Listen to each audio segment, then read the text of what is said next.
Hello, welcome back to the channel. I'm bringing this to you from beautiful Villa Floor. Just stopped at the cafe, just see guy going off on his CBR 600.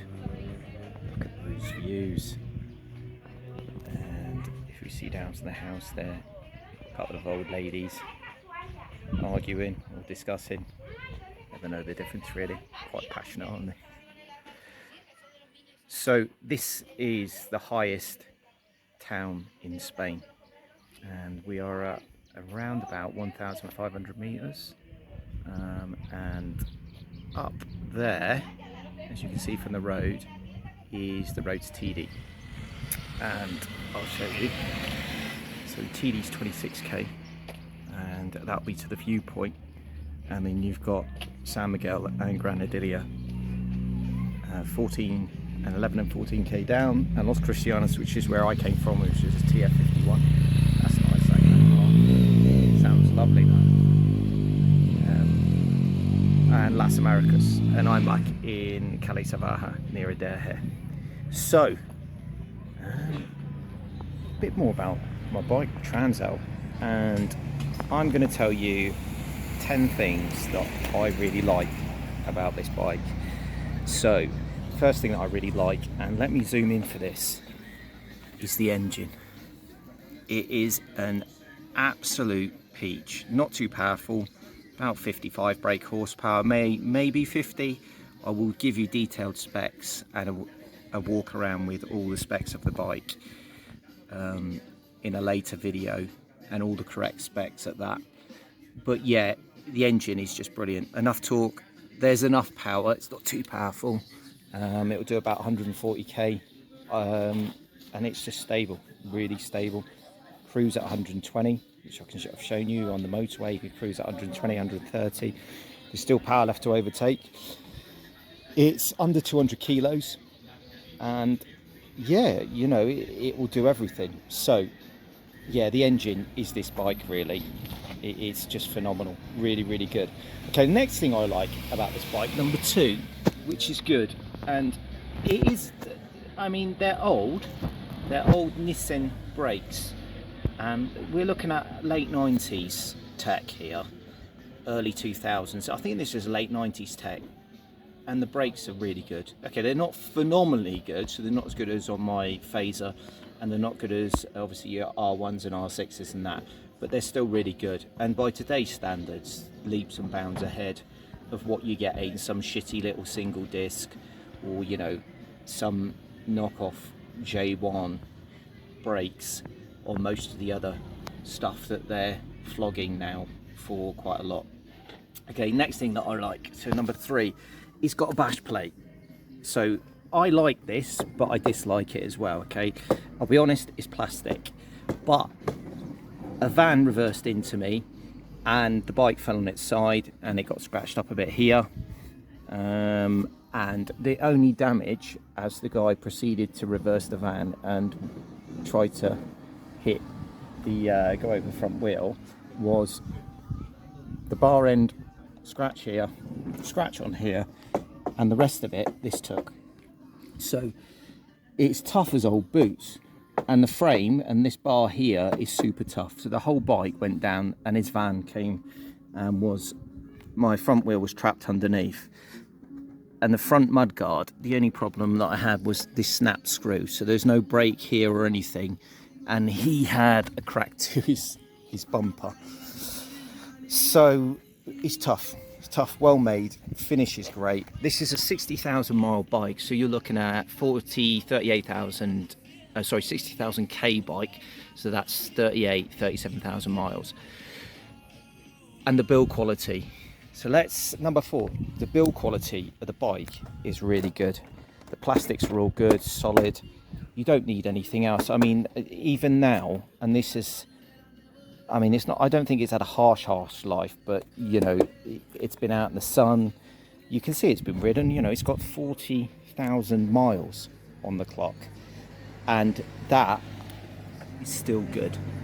Okay, it might be a bit different if you're in the UK going through winters and everything like that, but come on, you know, that's not me doing any work on it, that's not anyone else doing any work on it. Look at the wheels. Yeah, cyclist coming down. So the wheels are still good, they're not completely rusted out. You know, a bit of care and this bike comes up real nice. So brilliant. Next thing, tyre sizes. Now the tyre size on the front is a 21 inch, and I will tell you that, to be honest, for road riding I don't particularly like it. Not that it's bad, but I believe with the 19 on the front it would handle a lot better. It's not bad in the corners, it's all right, but that's mainly because the bars are good. So, but that's its positives, the rear tyre. So this is a 130 on here. As you can see in there, you could get a 140. Get a 140 in the back there. I like these tyres, the Torres or Torrents or whatever they call them, but they're a good tyre, really good tyre, good wear rates, tough. They're okay off-road. They're all right. They're not the best, but they're not the worst. But I think they're quite good value for money. You can lean them right over. They're good in the dry. They're actually quite good in the wet as well. So yeah, you've got a good tyre clearance there to get a bigger tyre in the rear. So again, when you're looking at stuff that they're selling today, mid-size adventure bikes, 140, 150 on the back, you know, this isn't one far off, is it? And this is way old. So this is from early 2000s, late 90s. The other thing I like, headlight. Okay, the headlight is decent, it's usable, it's tractable. Indicators are good as well. So that, you know, is I can't say anything wrong really about that. Okay, so let me just show you what you get, as I need two hands, bear with me. And the fifth thing that I really like is, look, you've got storage. Okay, it's not much, but it goes all the way, if you can see, round the corner there. In that corner you see, you get my hand right in, right to the back. I've got tools in there. I've got a phone mount in there. You've got a space under here for your toolkit. Okay, it would be really nice if obviously there was more space in here, but come on, compared with all the modern bikes where you don't get anything, you just got space for a toolkit and everything's crammed in underneath. That's phenomenal. That's really good. And I will say the final thing that I really like about this, which would actually make it 6 things. There's loads of things I like about this bike, but I will cut it out. In fact, no, let me just keep going. So the 6th thing, high level exhaust. So if you are off-road, and this is not an off-road bike, you see it, but it's a dual sport bike. They call it rally touring, and you can take it on gravel tracks and you can explore a bit, which I'll show you a bit more today, because we are going to go to the Lunarscape, which is just up the road from here in Villaflor. But the high level exhaust is really good. It's not dragging its arse on the ground. It's just good. It's just decent. You know, you've got absolutely no problems there. Okay, next thing that I like, it comes with something that you can fit a rack to. So basically the rack comes with it. The back is bomb proof, it's solid, it's big, and it's decent. You know, it's solid. I could just put my box straight on there. Didn't need to fit any other luggage, buy any fitments or anything like that. Okay, and the next thing that I really like about it is the comfort. The bike is so comfortable. So 1 up, 2 up, you name it, it will do it. And you're all day long. Back's fine, everything. The position, your riding position is phenomenal. It's just really good, well sorted, upright, just nice place to be. Spend hours on this bike, absolutely hours. Okay, and I'll finish the video off with another thing that I really like, and I'd rate this, and I know I'm going back to the engine again, but it's the sound, and this bike just sounds brilliant. Okay, so let's switch it on. Now I don't know if it will pick it up on the video, and I don't know, so let me just come and see if I can put the microphone a bit closer. But it's that deep thud, and hopefully that's picked it up well. Okay, so this is on an aftermarket exhaust, and it does sound a lot better. But that's with the baffle in, and when you rev it, it doesn't scream,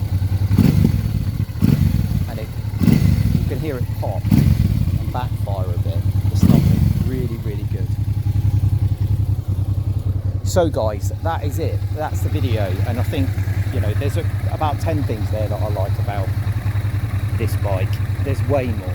You know, it is a fantastic bike, like I said in videos before, but if you've only just turned up, this bike has cost me €2,000. You know, it's a €2,000 bike. It's phenomenal. But that's including me buying it, putting new tyres on it. I serviced it myself, but that includes the filter, oil filter, new air filter. I didn't need new plugs, I just cleaned them. It's okay to service. It's not great. It's not great. The tank has to come off to get to everything, and the airbox has got to come out. So it's okay, but probably by modern standards it's pretty good. But there's so many good things about this bike. Clocks are decent, easy to read, everything that you need is there. It's got everything you need, everything you want. So yeah, right guys, I will catch you in the next one, and the next video I will tell you what I don't like about the bike. There are a few things, but there's not as many things that I dislike about it to what I do like, so, which is a good thing. But there's always, you know, negative points about everything, isn't there? So thanks guys, and I'll see you in the next one. Ciao for now.